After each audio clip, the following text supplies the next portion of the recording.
Bueno, ya coja, no hay que pagar. Vida. Manam kang mancho mana ya koten ni mai vida. Ya ko pakaskan vida, animal pa, runapa, planta chacunapa, hasta pastupajpas. En el Perú, un grupo de comuneros ayacuchanos ha conseguido algo imposible: crear lagunas a más de 4.000 metros de altura en lugares donde antes hubo tan solo tierra árida. Ellos no utilizan tractores ni cemento, ni realizan complicados cálculos de ingeniería. Utilizan plantas sagradas, rituales de agradecimiento y conocimientos andinos que traspasaron varias generaciones. Así han descubierto la fórmula para contrarrestar el cambio climático.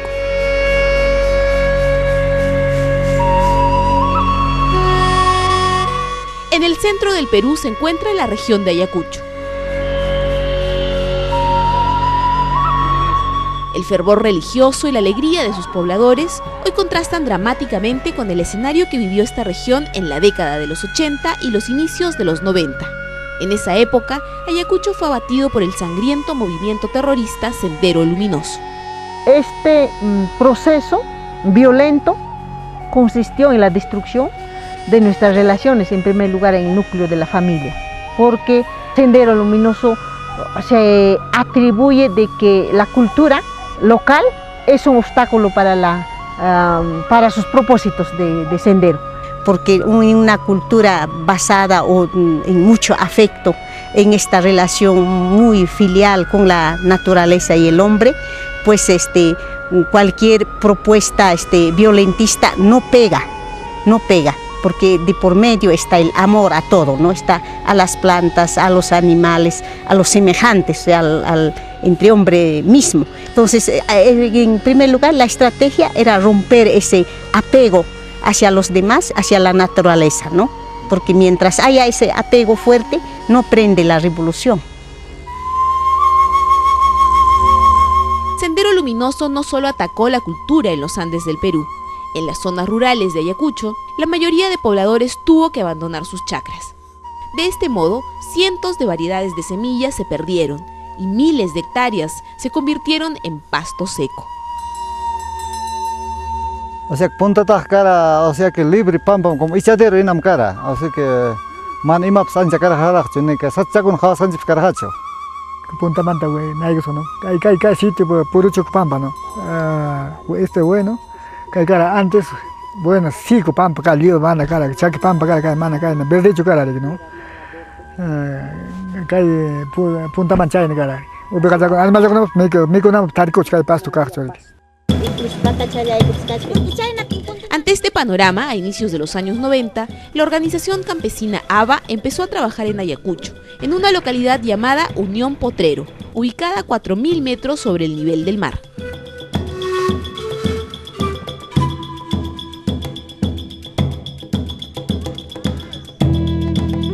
Años después, en 1998, recibieron el apoyo de Welthungerhilfe, que colaboró en la construcción de viviendas para los comuneros y proporcionó un intenso trabajo vinculado a la producción de cercos y plantaciones de especies forestales.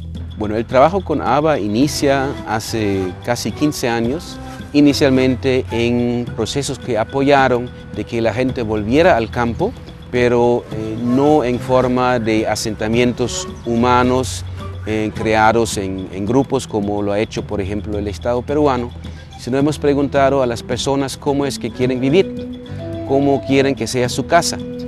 Y ellos diseñaron su propia vivienda. Nosotros apoyamos con los materiales que no estaban disponibles localmente y hemos hecho más de 300 casas en los valles, y estas casas han costado alrededor de 9.000 soles, más el trabajo de la gente. Las casas construidas por Welthungerhilfe fueron una ayuda invalorable para los pobladores de Unión Potrero. El siguiente paso fue unir esfuerzos para hacer frente a un problema común: las consecuencias del cambio climático. Pero las señas más patentes que vemos nosotros en nuestro ámbito es esta aparición de plantas propias de la zona baja en parte alta. O sea, plantas de los 2.700 metros sobre nivel del mar en 3.800. Entonces, esas son las señas del cambio climático, pero los efectos es esa alteración de las precipitaciones, de la frecuencia, pero también de la cantidad de las precipitaciones. Antes la lluvia era suavecita, pero profundo, ¿no? Intenso, digamos. Entonces, ese tipo de lluvia no causaba erosión alguna, por ejemplo, en las partes altas, o sea, favorecía la infiltración. Ahora, en la palabra de los quispillactinos, la lluvia es loco. Llueve torrencialmente y arrasa con todo. Y ya no es desde noviembre, sino ya vemos desde enero. Enero, febrero, marzo y mayo casi ya no hay. Entonces, se ha cortado de 6 meses de época de lluvia a 3 meses de lluvia, ¿no? La escasez del agua trajo consecuencias devastadoras en la agricultura, en la ganadería y por consiguiente en la alimentación de los pobladores. A partir de esa experiencia o esa situación es lo que empezamos a reflexionar. Entonces, antes, ¿cómo vivíamos? ¿Qué había aquí si ya no tenemos agua? Porque los más antiguos decían, no, teníamos agua siempre. Entonces, ¿qué pasó con el agua que se está secando? Esa pregunta nos lleva a rebuscar prácticas en nuestra propia comunidad, con los más ancianos, podríamos decir. ¿Qué había antes más o menos similar para solucionar situaciones como esta? Así, redescubrieron el uso de una planta conocida como la putaja y de una técnica ancestral en los Andes, la siembra y cosecha del agua. Gracias a esta técnica, los comuneros de estas localidades han conseguido lo que ningún ingeniero imaginó: crear 64 lagunas en zonas en donde nunca hubo agua. La asombrosa creación de estas lagunas tiene 2 explicaciones, una de carácter técnico y otra ligada a la cosmovisión andina. Ambas están compenetradas y es imposible entender una sin conocer la otra. La explicación indica que el primer paso es la siembra del agua. Para ello es necesario encontrar una hondonada, un vaso natural. En este depósito geográfico se almacenará el agua de las lluvias durante un periodo de 5 o 6 años. Para que el agua no se pierda, los comuneros construyen diques de varios metros de altura hechos con piedra y arcilla, nunca con cemento. Porque la arcilla tiene la propiedad de ceder, no es como el concreto, no es como el concreto, ¿no? Ese material resiste hasta el momento en que pierde la fuerza y se rompe ese dique, mientras la arcilla ya también se va amoldando, tiene esa característica, se amolda, se va tomando ese molde, esa forma del agua. Esa propiedad tiene esto, ¿no? Por eso son diques de piedra y núcleos de arcilla. Incluso han puesto ceniza, lo que se usa en la cocina, ¿no? De esta forma, el agua queda emposada año tras año. El objetivo de este procedimiento es alimentar la napa freática, es decir, las aguas subterráneas. Después de 5 o 6 años aproximadamente, los comuneros inician el proceso de cosecha de agua. Para ello, siembran plantas putajas en las zonas inferiores al vaso natural que almacena el agua de lluvia. Estas plantas cumplen la función de atraer el agua a su entorno y permiten la creación de bofedales y puquiales. Estos últimos son conocidos como ojos de agua. En el primer año, las putajas generan un caudal de 0.5 litros de agua por segundo. Cada año aumenta hasta llegar al 1,5 litros de agua por segundo. Los ojos de agua son las compuertas del agua cosechada. Desde estos puntos, el agua ya puede ser canalizada y llevada a parcelas comunales o a reservorios.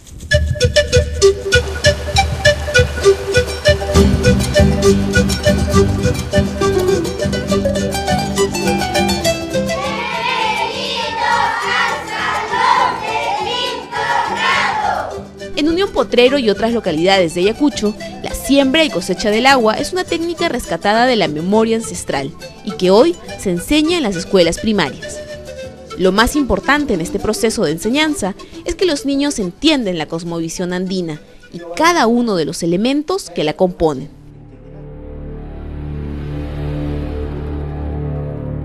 Los rituales forman parte esencial en la cosmovisión de los Andes. El maestro de la comunidad es quien dirige la ceremonia. En ella se usan hojas de coca, aguardiente y ofrendas para los sapos, las montañas sagradas. Significan vida juninchik, kalpanchakninchik.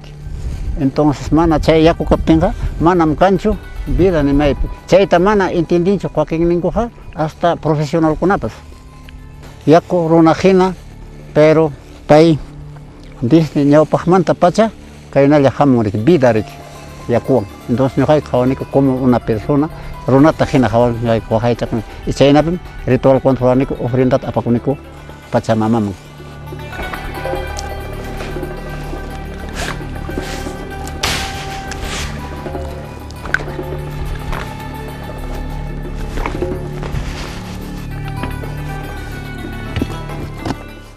El ritual termina cuando la ofrenda es empedrada en las faldas de la montaña.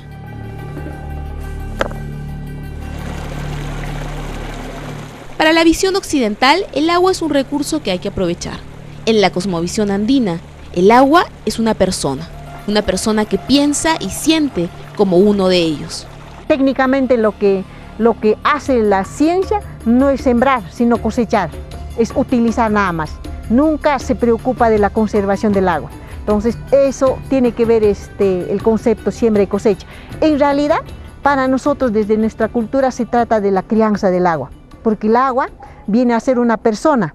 En la cosmovisión andina el centro está en que todo es vivo, todo es persona y todos tienen sentimientos, ¿no? Nosotros decimos que el agua escucha lo que estás cantando, le contagias el ánimo que tienes, el agua te quiere, el agua se ha cansado de ti y se va también, o se ofende porque es persona, ¿no?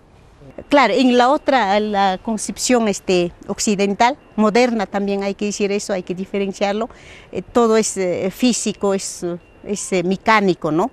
Las cosas se dan porque hay procesos mecánicos, ¿no? Mientras en el otro la vida se regenera porque hay cariño. Los beneficios de este proyecto son muchos, pero sin duda el más importante es haber logrado la seguridad alimentaria para cientos de comunidades en esta región del Perú. Hoy los niños de localidades como Unión Potrero comen mejor en cantidad y en calidad. La productividad agrícola se ha multiplicado en este tiempo, la humedad del suelo se ha recuperado en comparación con otras cuencas en la región. La gente está empoderada, los ancianos, las viudas y los huérfanos están atendidos por la comunidad. Hay becas que da la comunidad por sus ingresos para que los jóvenes vayan a estudiar para después volver y aplicar sus conocimientos. Hay más diversidad agrícola y sobre todo un mayor nivel de alimentación, tanto en los adultos como en los niños. La actividad económica igualmente se ve favorecida, ¿no? Hay mayor procreación de especies animales, ¿no? Porque hay agua, hay en consecuencia vegetación, hay comida para los animales, se dan también apertura de terrenos de cultivo, mayor amplitud, ¿no? De áreas de cultivo y por lo tanto también hay una generación de otras especies, ¿no? De vegetación y todo eso pues en su conjunto, ¿no? Hacen todo digamos, un pequeño universo, ¿no? Que favorece, ¿no? A la preservación del medio ambiente y por lo tanto el efecto de mitigar los efectos negativos, ¿no? De la contaminación y el cambio climático. Porque estamos hablando de algo de 7 comunidades. Estas aguas atienden a 7 comunidades y en población estamos hablando prácticamente de unos 4.000 pobladores. Entonces la calidad de vida de estos pobladores ha mejorado de lo de antes. Y ustedes saben, cuando se mejoran las condiciones de agricultura, mejora la condición alimenticia. Entonces esto también disminuye, ¿no? La extrema pobreza. Nahakunan hanya kaniko circula con parcela oraman en yakuchay concha orejanico pastuta pastos asociados nisqantani kunan mantiriniku yakuyku kaptin hinaptin chay ñatariniku achkataña lichita kisuta chay wawayku alimenta. Ya no sica pasto también, casi antes acá no hay pasto, mes de agosto, meses ahora está manteniendo todo agosto igualito queda acá así. A veces que trabajas como angina, organizas como angina, más o menos hasta 8 días, a veces hasta cachipallatapas, aychatapas, micus alintaña, manaya punta tinañacho, chaylapaqtaqchu, solamente hasta educación mampis ña ciudad chaykunama apachkaniku ñari que wakinniku que superior estudianankupaq o secundaria pues wakin estudiaskan waman chaykunapi, no chaykunapi más o menos sustentanayku kawachkanku kunanka trabajasayku manhina, chay pasa que cambiakuskan que kawsakuyniku riki. El impacto que tiene los proyectos de ABA sobre las mujeres es positivo, en la medida que antes, por ejemplo, las mujeres no teníamos tiempo, por ejemplo, para nosotros mismos. Hoy las mujeres tienen tiempo hasta para jugar fútbol y protagonizar reñidos campeonatos repletos de coraje, entusiasmo y buen humor. Es que en nuestra cultura casi está el rol de las mujeres es casi el pastoreo. Entonces, cuando no se cuenta con pasto, tienes que buscar pasto con todos los animales casi durante todo el día. Y no tienes tiempo ni para estudiar ni para dedicarte a ti misma, ¿no? Entonces, cuando se tiene más pasto o logrado con mayor agua, por ejemplo, has reducido de 8 horas de pastoreo, por ejemplo, a 6 horas. Las 2 horas ya te dedicas. O incluso en muchos casos ya no se sale a pastorear al campo libre, sino ya tienes pastos en los corrales, en los cercos. Entonces, ahí tiene la posibilidad tanto los niños, las niñas y las mujeres, en primer caso, estudiar y las mujeres dedicarse a su propio, digamos, arreglos personales, a las relaciones, ¿no? De pareja, por ejemplo, ¿no? Replicar los éxitos de esta experiencia es hoy una labor a la que se han sumado diversas autoridades locales. Para poder promover, ¿no?, la construcción de estas hochas, de estas lagunas artificiales, vamos a necesitar y requerir la inversión también de los gobiernos regionales, de los gobiernos locales, ¿no?, y bueno, de las entidades públicas del Estado, del gobierno nacional. Es necesario que estos conocimientos sean diseminados. Para contribuir con ello, Beltjunga Hilfe organiza talleres en donde las comunidades tienen un espacio para dialogar sobre los resultados del proyecto, las metas a futuro y la mejora en cuanto a la seguridad alimentaria de las familias de esta localidad. Sin Acción Alemana o Beltjunga Hilfe no habría sido posible hacer esta experiencia, que ha demostrado durante estos 22 años de ABA que sí es posible hacer con nuestros propios recursos, con nuestros saberes y con el acompañamiento de organizaciones como Acción Alemana y con el apoyo financiero. Sin esos habría sido imposible hacer esta experiencia que lo hemos hecho, que lo estamos mostrando, impactos sociales, ambientales de importancia, reconocida ahora en estos momentos a nivel de la región. Nosotros y otras organizaciones estamos muy preocupados porque estas experiencias en gran parte financiadas por la cooperación internacional, es decir, con fondos del extranjero, no se multiplican tan fácilmente porque existen barreras de cooperación entre Estado y organizaciones no gubernamentales locales. Tenemos una cantidad de experiencias pilotos y buenas prácticas que quedan en los informes de los proyectos, pero no se multiplican. A nuestra opinión, el Estado no aprovecha el potencial que tienen las ONGs de contribuir al desarrollo del país. No existen formas en que el Estado delega funciones ejecutivas de implementación de programas productivos o sociales a ONGs, a pesar de que lo hacen con mayor eficiencia y mayor eficacia. Hoy, luego de 20 años de esfuerzo, trabajo y coraje, la organización campesina ABA ha logrado metas incomparables. Ha creado 64 lagunas en lugares en donde antes no existía agua. Ha conseguido fortalecer la seguridad alimentaria para estos pobladores y ha devuelto a estas localidades la autoestima y el respeto por la cultura andina.